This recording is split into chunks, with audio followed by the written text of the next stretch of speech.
got a question for you. Do you think it's important to consider how you spend your time?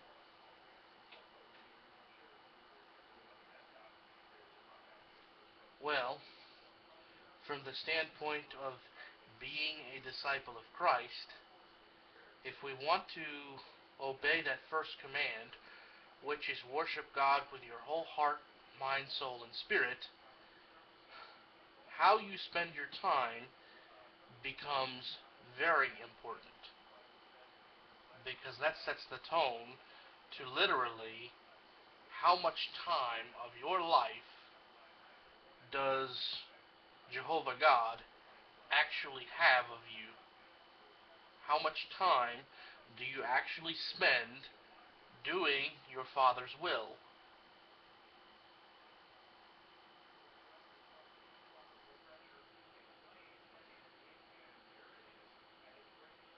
It's also worth emphasizing that He knows and He sees what's going on in your life and in the lives of others. So He's not being fooled or mocked or misled. Sometimes we can lie to ourselves and we can lie to others, but we're not lying to Him, nor are we lying to Jesus Christ. Now,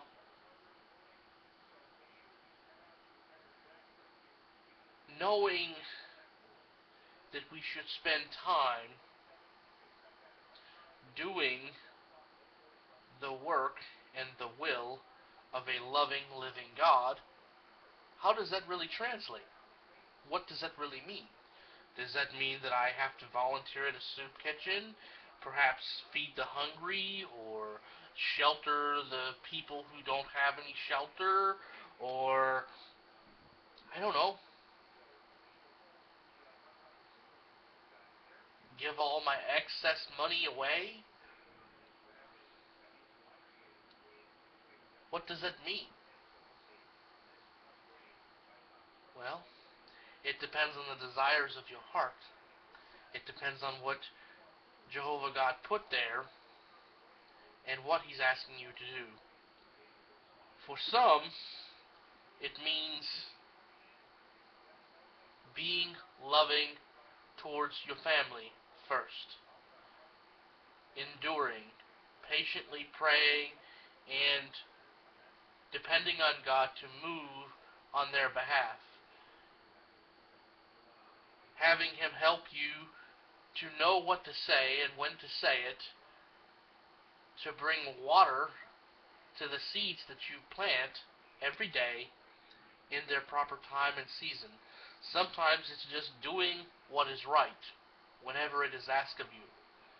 You know, somebody asks you for a hand, or help me do this, or help me do that, be it a neighbor, be it a friend, be it a family member, we're cheerful about it. We're ever ready to give a hand whenever asked. Um, Sometimes it's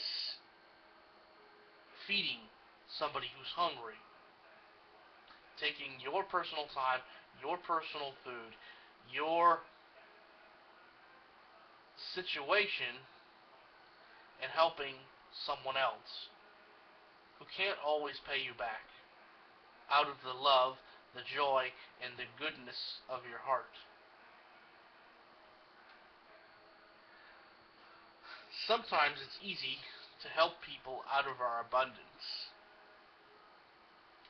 It's not so easy to help them when things are getting kind of close to that margin of, hey, I need this. If I do this, I won't have enough. You know,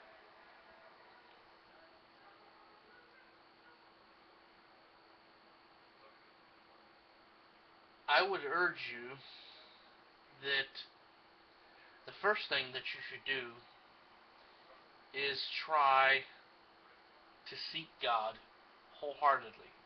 Literally sit down and ask Him to share with you. Believe that He will. Ask Him to teach you, to send that comforter Jesus Christ talked about, to lead you into wisdom. And then study. Study the Scriptures. Study the testimony of God. And then pray for more of His Spirit so that you can help others with a true spirit of love.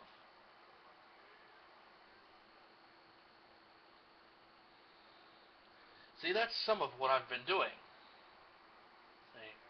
It's not just about making videos for me. It's not just about giving people words of knowledge or saying stuff profound and then hanging up.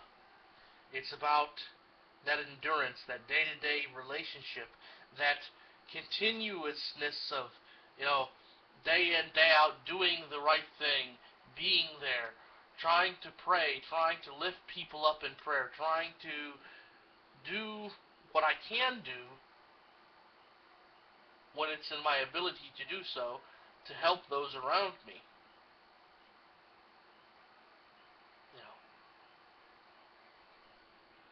Right now, I've been really focusing on my family, my wife and my children.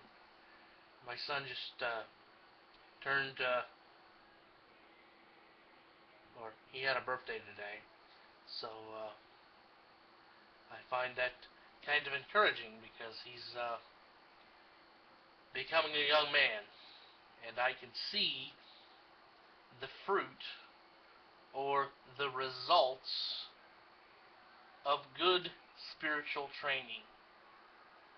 His outlook towards people and towards life is not the same as someone who is raised to believe if you have the most toys in life, you are closer to winning the game.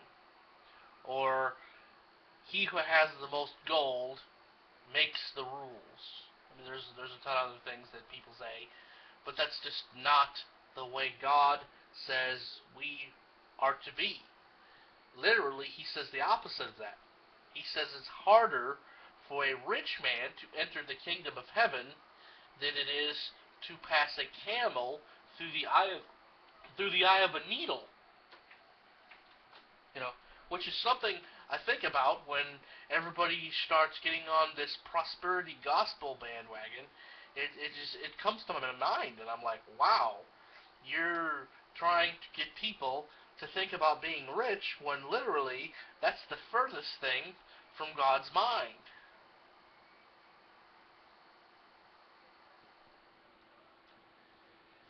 When He says He's going to bless you, usually it's in the form of more of His Holy Spirit so that we can do what we're supposed to do with ease, with a loving and tender heart, so that we can be a walking, talking testament to the power of a living God that has so transformed us that people know for certainty that we're not the persons or people we used to be. There's something behind it. There's more than just praying a prayer or a weekly commitment. It's become a lifestyle. It's become a wholehearted obsession to put Him first in everything we do.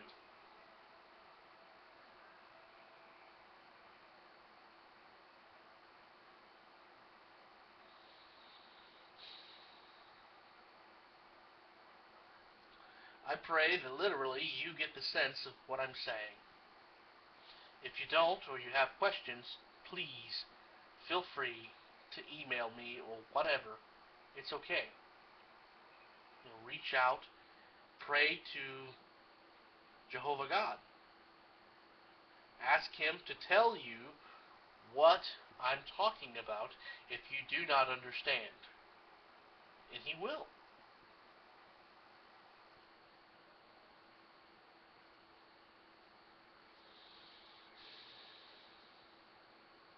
Well,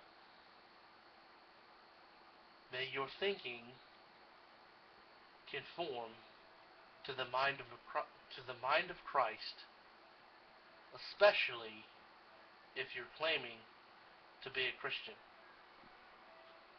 Have a nice night, guys.